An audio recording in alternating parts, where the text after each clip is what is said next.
السلام علیکم. سیٹھی سے سوال کے ساتھ میں ہوں سیدہ عائشہ ناز. میرے ساتھ موجود ہیں نجم سیٹھی صاحب. السلام علیکم. تو عید کے مبارک موقع کا فائدہ اٹھاتے ہوئے سیٹھی سے آج میں سوال کر لیتی ہوں. اوہ تیری خیر ہو جائے. خیر یہ ہے, اچھا شر کا فی الحال کوئی امکان نہیں ہے دور دور تک. 2-3 مہینے آپ نے ویسے دیے ہوئے ہیں. اچھا وہ کس لیے؟ آپ نے کہا تو 2-3 مہینے لگیں گے. اب آپ کے ویور جانتے ہیں کس چیز میں لگیں گے, وہ ڈھونڈیں گے. آپ کا فیوریٹ سانگ ہے نا جانے وہ کیسے لوگ تھے جن کے پیار کو پیار ملا, یہ آپ سن رہے تھے. تو میں نے آپ سے پوچھا تھا کہ وہ کیسے لوگ ہوتے ہیں جنہیں عیدی بھی ملتی ہے. عیدی تمہیں تو نہیں ملے گی, یہ تو میں بتا دوں تمہیں.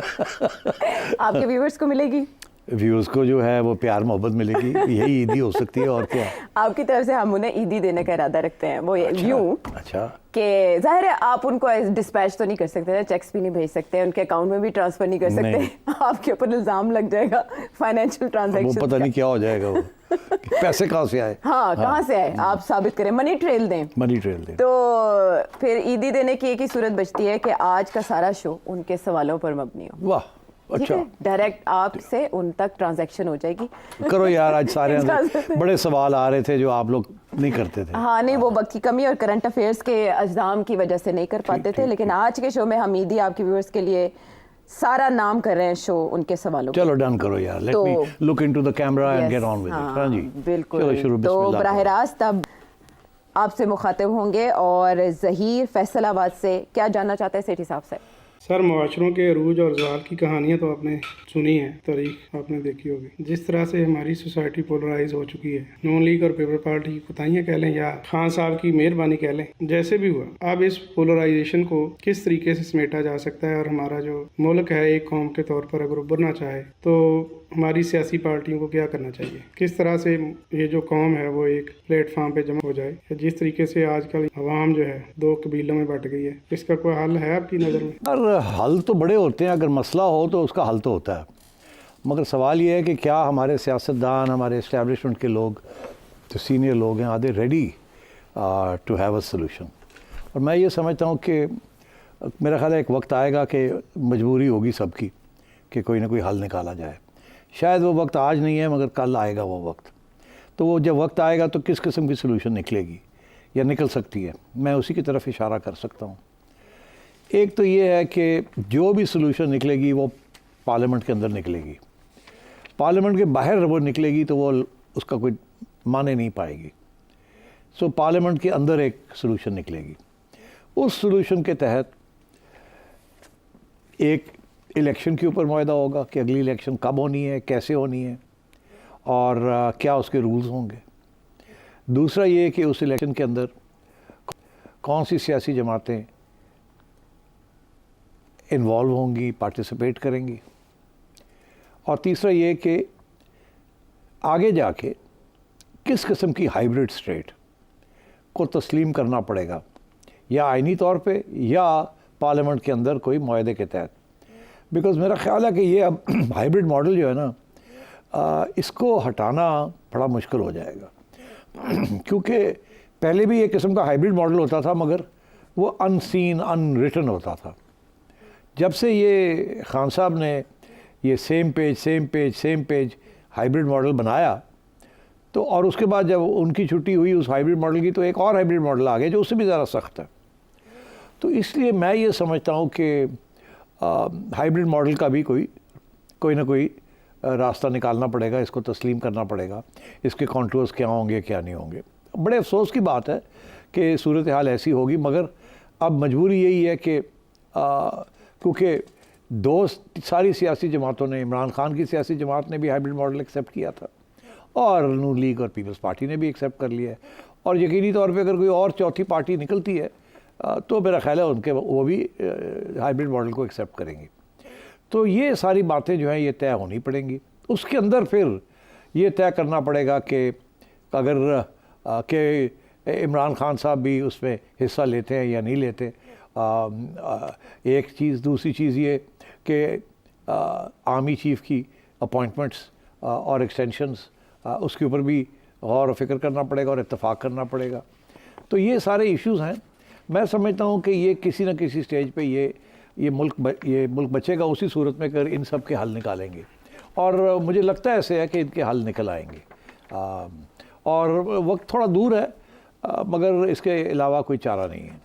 چل اب سعودی عرب سے ساجد ملک صاحب کیا جاننا چاہتے ہیں؟ آرمی چیف نے جو ہارڈ اسٹیٹ کی طرف اشارہ کیا ہے سر، ہم ادھر سعودی عرب میں دیکھتے ہیں کہ پوری دنیا سے مسلمان آ رہے ہیں، ٹورسٹ آ رہے ہیں، ادھر قانون کی عملداری ہے، کوئی قانون نہیں توڑتا. ہمارے پاکستانی بھائی بھی آتے ہیں تو وہ بھی قانون نہیں توڑتے، اشارے پہ اشارے رک جائیں گے. اور اگر آپ بڑی گاڑی چلا رہے ہیں، رات کا ٹائم ہے، چیک پوسٹ آئے گی سر روڈ پہ، خود اپنی لائٹ کے بند کے اندر آن کریں گے، شرطے سے اجازت لیں گے کہ جائیں یا نہ جائیں. وہ اجازت دے گا تو آگے جائیں گے، نہیں تو نیچے ڈرائیور خود اتر کے اپنے کاغذ چیک کرائے گا. کسی کے سر مجال نہیں ہے کہ ادھر کو قانون توڑے. سر رات میں لوگ کوئی غار سور پہ جا رہا ہے، کوئی غار ہرا پہ جا رہا ہے، کوئی چوری چکاری نہیں ہے، کوئی لوٹ لٹیا نہیں ہے. سر آرام سکون سے دنیا آ رہی ہے، جا رہی ہے، ہر آدمی قانون کے نیچے چل رہا ہے. سر تو میرا سر سوال یہ ہے کہ جو آرمی چیف نے ہارڈ اسٹیٹ کی طرف اشارہ کیا ہے، وہ ہارڈ اسٹیٹ یہ ہے کہ ہر آدمی قانون کے نیچے آئے گا، ٹیکس کا نظام صحیح ہوگا. ادھر تو سر روٹی کا تندور بغیر لائسنس کے کوئی نہیں لگا سکتا. اگر روٹی کے تندور والا بھی ٹیکس نہیں دے گا تو بلدی آئے گی اس تندور بند کر دے گی. تو سر آرمی چیف کا اشارہ ہارڈ اسٹیٹ کی طرف ہے، کیا پاکستان سر ہارڈ اسٹیٹ کی طرف جائے گا؟ آپ نے خود ہی جواب دے دیا. آپ نے کہا کہ ہر بندہ وہاں قانون کی کو اوبے کرتا ہے اور قانون کی بالادستی ہے. سب کے لیے ایک ہی قانون ہے، امیر ہو، غریب ہو، پاورفل ہو، نان پاورفل ہو.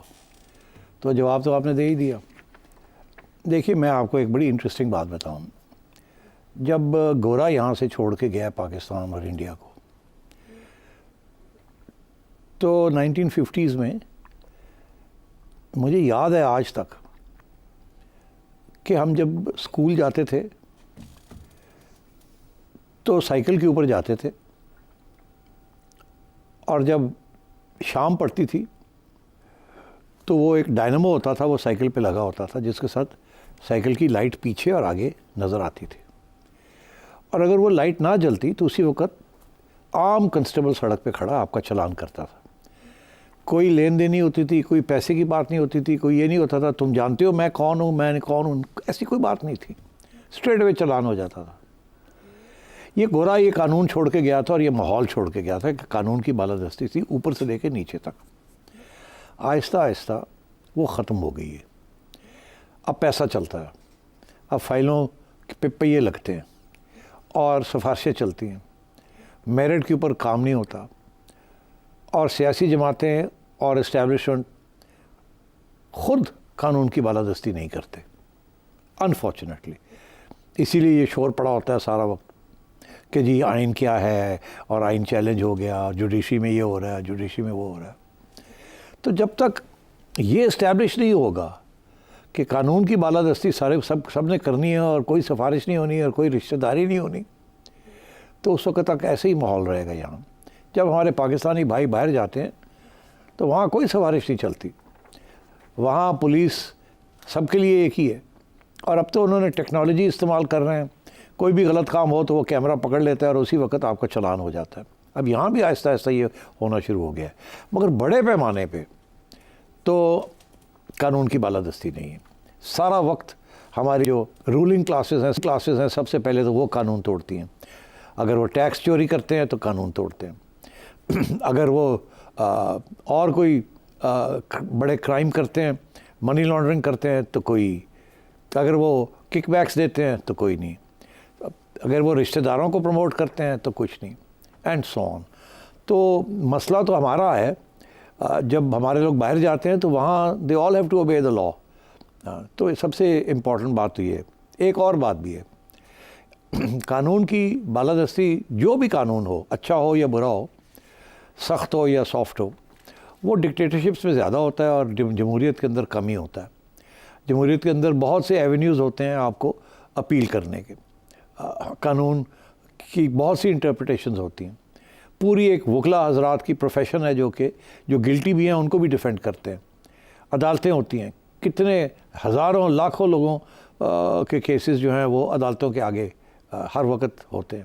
اور عدالتیں جو ہے دے آر ناٹ، جسے کہتے ہیں امیکولیٹ نہیں ہوتی. تو میں سمجھتا ہوں کہ اس قسم کے مسائل ہیں ہمارے ملک میں جو کہ کچھ حد تک انڈیا میں بھی ہیں اور بھی تھرڈ ورلڈ کنٹریز میں ہیں. تو یہ جب تک یہ معاشرہ جو ہے یہ چینج نہیں ہوگا اور ماحول چینج نہیں ہوگا تو اس وقت تک آئی ایم سوری ہمارے لوگ یہاں قانون کو توڑیں گے اور باہر جا کے، کیونکہ چارہ نہیں ہے وہاں جا کے قانون کو اوبے کریں گے. انہیں پتہ ہے قانون کو نہیں اوبے کیا تو اوگ گئے. سعودی عربیہ میں تو وہ سر کاٹ دیتے ہیں آپ کا، UAE وغیرہ میں آپ کو ڈپورٹ کر دیتے ہیں. چھوٹی سی بھی بات ہو, یہ وہاں تو یہ UAE والے تو کہتے ہیں کہ آپ گاڑی کے بونٹ کے اوپر اپنا آئی فون چھوڑ دیں, بس بازار میں چلے جائیں شاپنگ کرنے اور واپس آئیں گے تو وہ آئی فون وہیں کا وہیں پڑا ہوگا. یہ ہے وہاں کا اصول. ابھی حال ہی میں دبئی میں تھا اور میرا آئی فون اپنے ہوٹل کمرے میں رہ گیا, اور مجھے 2 دن کے جو میرا ایڈیشنل آئی فون تھا ایک میں نے دبئی کے لیے لیا ہوا تھا, تو جب میں واپس آیا تو 2 دن کے بعد مجھے یاد آیا کہ وہ میرا فون کہاں ہے. تو ڈھونڈ کے میں نے جب ٹریس کیا تو پتہ چلا کہ وہ دبئی میں ہی ہوٹل میں رہ گیا. آپ یقین کریں, میں نے ہوٹل کو لکھا اور کہا کہ اس دن میں وہاں تھا اور میرا آئی فون رہ گیا تھا میرے کمرے میں, ذرا ڈھونڈ دیں. فوراً جواب آ گیا کہ آپ بتائیں اس کا کوڈ کیا ہے, اور ہم آپ کا آئی فون ہم نے ڈھونڈ لیا, ہمیں مل گیا ہے. تو مطلب یہ اس قسم کی صورت حال ہے. اگر وہ آئی فون نہ ملتا تو وہ جو لوگ تھے جنہوں نے کمرہ صاف کرنا تھا ان سب کی چھٹی ہو جانی تھی. انہوں نے یہ نہیں دیکھنا تھا کس نے اٹھایا یا کس نے نہیں اٹھایا, انہوں نے 4 لوگوں کی چھٹی کرا دینی تھی. تو اس میں سے 3 نے پھر بتا دینا تھا نا کہ ہم نے نہیں کیا, چوتھے نے مان جانی تھی بات. تو میں آپ سے یہی کہہ رہا ہوں کہ یہاں نیچے سے لے کے اوپر تک کوئی قانون کو نہیں ہے کے اوپر کوئی بھروسہ نہیں ہے, کوئی نہیں کرتا. اسی لیے ہماری جو انصاف کا جو پیغام ہے وہ عمران خان نے اس کو اٹھایا ہے. اسے معلوم تھا کہ اس ملک میں اگر انصاف مل جائے تو بہت بڑی بات ہوگی, اس لیے تحریک انصاف. افسوس اس بات کا کہ وہ جو وعدہ جو ہوا تھا وہ پورا نہیں ہوا. تو یہ شروع کون کرے گا؟ اصل میں ان کا سوال یہ ہے کہ آرمی چیف شروع کرنے جا رہے ہیں, کر سکیں گے؟ یہ دوسرا حصہ ہے آپ کے سوال کا, اچھا حصہ ہے. میں سمجھتا ہوں اس کی طرف توجہ نہیں ہو رہی. اب اس کی کیا وجوہات ہیں اس کے اوپر ایک لمبی بحث ہے. جو ہارڈ اسٹیٹ کے جو بات چل رہی ہے وہ یہی چل رہی ہے کہ بارڈرز کو تکڑا کیا جائے گا, سیسیشن کو روکا جائے گا, میڈیا کے اندر جو لوگ بدعزمی پھیلا رہے ہیں یا انسٹیبلٹی کریٹ کر رہے ہیں ان کی پکڑ دکڑ ہوگی, اور جو لوگ ریاست کے اوپر اٹیک کر رہے ہیں یا بغاوت کر رہے ہیں ریاست کے خلاف, ان کے ساتھ سختی کی جائے گی. ان کے لیے اسپیشل قانون بنیں گے اور ان کو دیکھ لیا جائے گا. تو اس قسم کی باتیں ہو رہی ہیں. مگر جو بات جس کی طرف آپ توجہ دلانا چاہ رہے ہیں, میرا خیال ہے وہ کسی ایک آرمی چیف کے بس کی بات نہیں ہے. اس ملک کے اندر بہت سے ادارے بن چکے ہیں جو کہ خود مختار ہیں یا ان کی آئین کے اندر بہت سی پروٹیکشن ہے. ان میں سے ایک جوڈیشری بھی ہے, پھر میڈیا بھی ہے, اینڈ سو آن. تو یہ ایسے نہیں ہو سکتا کہ اس قسم کے ماحول میں جس کے اندر آئینی تحفظ دیا گیا بہت سے اداروں کو, ان کو آپ راتوں رات وائپ آؤٹ کر دیں. تو اس لیے یہ کشمکش چلے گی. البتہ اگر آئین کو آپ تبدیل کر دیں اور آئینی ایک ڈکٹیٹوریل آئین لے آئیں اور سب کو ڈنڈا مار کے آپ سیدھا کر لیں, وہ اور بات ہے, مگر وہ ہونے نہیں جا رہا, نہ ہی وہ ہو سکتا ہے. یہ ملک جو ہے بہت کمپلیکیٹڈ ہے. یہ ملک کی بڑی تاریخ ہے. اس میں جمہوریت کے بہت سے ایسے ایشوز ہیں جو کہ بڑے ڈیپ روٹڈ ہو چکے ہیں, اب لوگوں کے ذہنوں کے اندر چلے گئے ہیں, اور لوگ اپنی آزادیوں کو آسانی سے چھوڑیں گے نہیں, اور ایک اس کے خلاف ریزسٹنس بھی ہوگی, اینڈ سو آن. تو میں سمجھتا ہوں کہ آپ جو چیز سوچ رہے ہیں وہ اس وقت ممکن نہیں ہے. یہ ہو سکتا ہے کہ تھوڑی بہت امپرومنٹ ہو جائے اس قسم کی چیز, مگر کیا وہ دن آئے گا کہ ہم بھی ایک نارمل کنٹری بنیں گے اور جس کے اندر نارمل لاز ہیں, جس کے اندر ہر بندہ قانون کے آگے ایک ہی ہے اور ہر بندے کے اوپر ایک ہی قانون لاگو ہوتا ہے؟ مجھے وہ اپنی زندگی میں ہوتا نظر نہیں آتا. یعنی قوانین پاکستان میں موجود ہیں لیکن ان کا عمل درآمد اکراس دا بورڈ ضروری ہے. اب کینیڈا سے اویس صاحب. سیٹھی صاحب, مجھے ادھر 15 سال ہوتے رہ گئے ہیں. میرا سوال یہ ہے کہ جب اوورسیز پاکستانیوں کی بات کرتے ہیں تو اس میں لامحدود جو سپورٹ نظر آتی ہے وہ عمران خان کی نظر آتی ہے. کہیں بھی آپ خالی کینیڈا نہیں, مطلب کہیں بھی مڈل ایسٹ لے لیں, عمران خان کا جو اوورسیز پاکستانیز ہے وہ بہت زیادہ ان کی سپورٹ کرتے ہیں اور وہ اندھا دھن فالو کرتے ہیں. وہ کچھ مطلب ان کے خلاف کچھ سننا بھی نہیں چاہتے ہیں, بلکہ وہ بھلے وہ صحیح بھی کیوں نہ ہو. اس کے بجائے دوسرے ہم دیکھتے ہیں پیپلز پارٹی, نون لیگ, اور جو جیسے یہ 2 بڑی جماعتیں ہیں, ان کا ہم اوورسیز میں اتنا سپورٹ نہیں دیکھتے. تھوڑا بہت تو ہے لیکن جس طرح عمران خان کا ہے اس طرح سے ان کا نہیں ہے. تو آخر ایسی کیا وجہ ہے کہ یہ جو اوورسیز پاکستانی ہے یہ کیوں اتنا اندھا سپورٹ کرتا ہے, اور ایسی کیا بات ہے کہ عمران خان ہی ان کو کیوں پسند آتا ہے؟ آپ نے تو سوال کے اندر ہی پی ٹی آئی کو اٹھا لیا ہے. بہت بڑی اچھی بات ہے. حقیقت تو یہی ہے کہ جو آپ کہہ رہے ہیں. اچھا, اب سوال یہ ہے کہ اس کا جواب کیا ہے. دیکھیے, میں نے اوورسیز پاکستانی کو دیکھا ہے کہ جب کہ وہ بھٹو صاحب کو بہت سپورٹ کرتے تھے. میں نے اوورسیز پاکستانیز کو دیکھا ہے جب کہ وہ محترمہ بے نظیر بھٹو صاحبہ کو سپورٹ کرتے, کسی اور کو نہیں کرتے تھے. اس وقت ایک نواز شریف صاحب تھے اور ایک بے نظیر بھٹو صاحبہ تھی. میں نے وہ بھی دیکھا ہے کہ جب وہ بے نظیر بھٹو صاحبہ سے دور ہو گئے اور نواز شریف صاحب کو سپورٹ کرنے لگے. جب بھی میں نے یہ سب چیزیں دیکھی ہیں پچھلے 20-30 سال میں, 30 سال میں. مگر اب جو چیز بدلی ہے وہ یہ ہے, ایک کہ جب 30 سال میں لوگ کبھی ادھر کبھی ادھر, کبھی ادھر کبھی ادھر, لوگ تھک بھی جاتے ہیں, لوگ مایوس بھی ہو جاتے ہیں پرانی پارٹی سے. اور یہ ایک تاریخ کا تقاضا بھی ہے کہ 10 سال سے زیادہ اگر کوئی بندہ رہ جائے تو لوگ کہتے ہیں اب نیا شکل کی ضرورت ہے, نئے پالیسیز کی ضرورت ہے. جتنا اچھا کام بھی کیا ہو, آپ کو یاد ہوگا کہ ونسٹن چرچل کے بارے میں کہا جاتا ہے کہ انہوں نے سیکنڈ ورلڈ وار جتایا تھا, مگر برطانیہ کے عوام نے ان کو پرائم منسٹر نہیں بنایا اس کے بعد, حالانکہ انہوں نے جتایا تھا. تو یہ اس قسم کی صورتحال ہوتی ہے. لوگ تھک بھی جاتے ہیں, مایوس بھی ہو جاتے ہیں, اور change for the sake of change یہ بھی ہوتا ہے. مگر اس سے آگے بھی بڑھ کے بات کرتے ہیں, وہ یہ کہ نواز شریف صاحب کے زمانے میں جو جنریشن تھی وہی جنریشن محترمہ بے نظیر بھٹو صاحبہ کے زمانے میں تھی.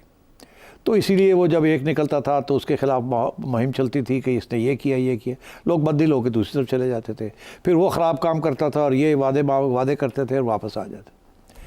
خان صاحب کی جو خصوصیت وہ یہ ہے کہ پہلی جو 2 جنریشنز تھی ایکس, وہ تو بیسکلی نواز شریف اور بے نظیر بھٹو صاحبہ تھے.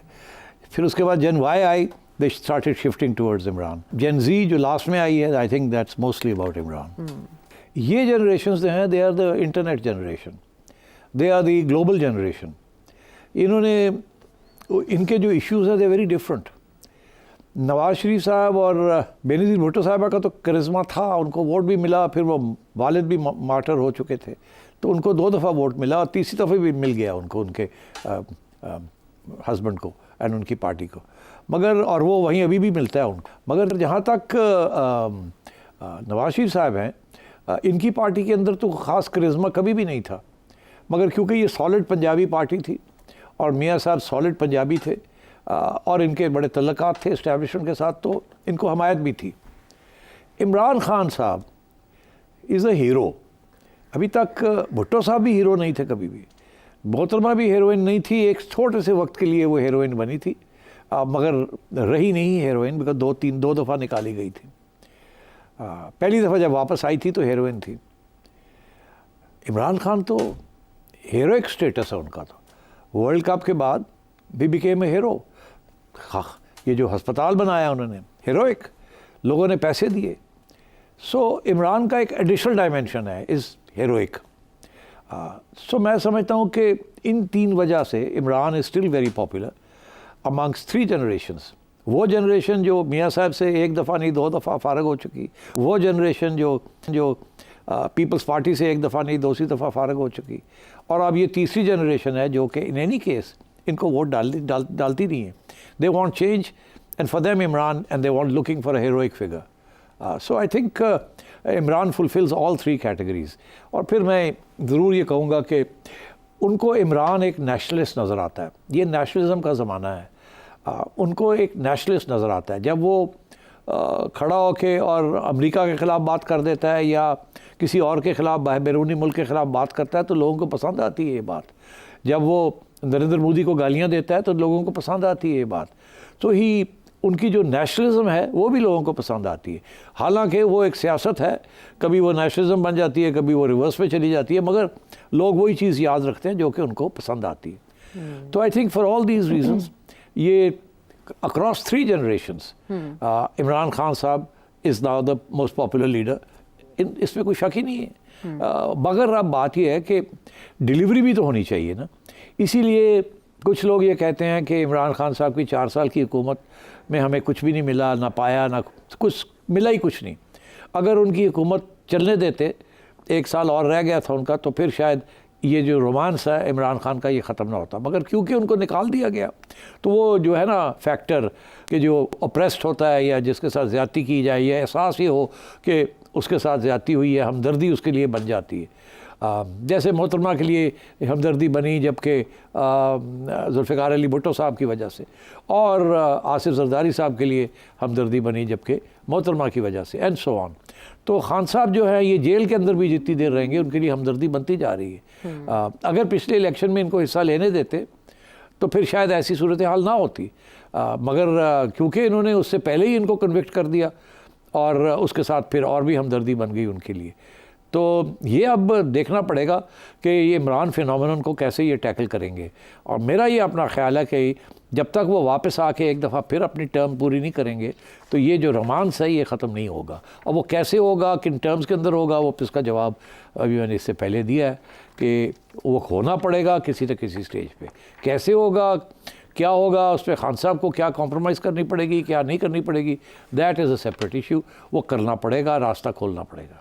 ویسے اب آپ کو ڈیٹیل میں جواب مل گیا کہ کیا وجہ ہے کہ اوورسیز عمران خان صاحب کو کیوں زیادہ پسند کرتے ہیں. ہم اب بریک لیں گے پروگرام میں، واپس آتے ہیں بریک کے بعد.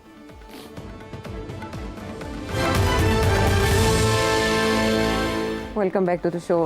کافی زیادہ ایڈی بٹ گئی ہے، تھوڑی اور بانٹ لیتے ہیں. بانٹے آج دن ہے ان کا، آج دن ہے ان کا. اور یہ بھی اکراس دا بورڈ ہے، صرف پاکستان کی حد تک نہیں ہے، پوری دنیا میں سیٹھی صاحب کی دی جا رہی ہے سوالوں کے جواب کی صورت میں. ملتان سے حارث اظہر. ہم کب تک اپنی اسٹیٹ کو اور ہارڈ کتنا بنائیں گے؟ کوئی ماضی بعید نہیں، ماضی قریب میں ہم نے پیکا کو لا کے صحافتی آزادیوں کا گلا گھونٹ دیا ہے. ہم نے پتنگ بازی پر پابندی لگا کر ثقافتی آزادیوں کو مجروح کیا ہے. ہم نے انٹرنیٹ سلو کر کے معاشی آزادیوں کو اس پہ جبر اختیار کیا ہے. اور برین ڈرین اتنا ہو رہا ہے. کیوں نہیں ہم اسٹیک ہولڈرز کو لے کر ایک نارمل ملک بنائیں تاکہ یہاں پر وہ جس طرح فراز صاحب کا شہر ہے، اس شہر میں ہم کو رہنے دو، اس شہر میں نغمے بہنے دو.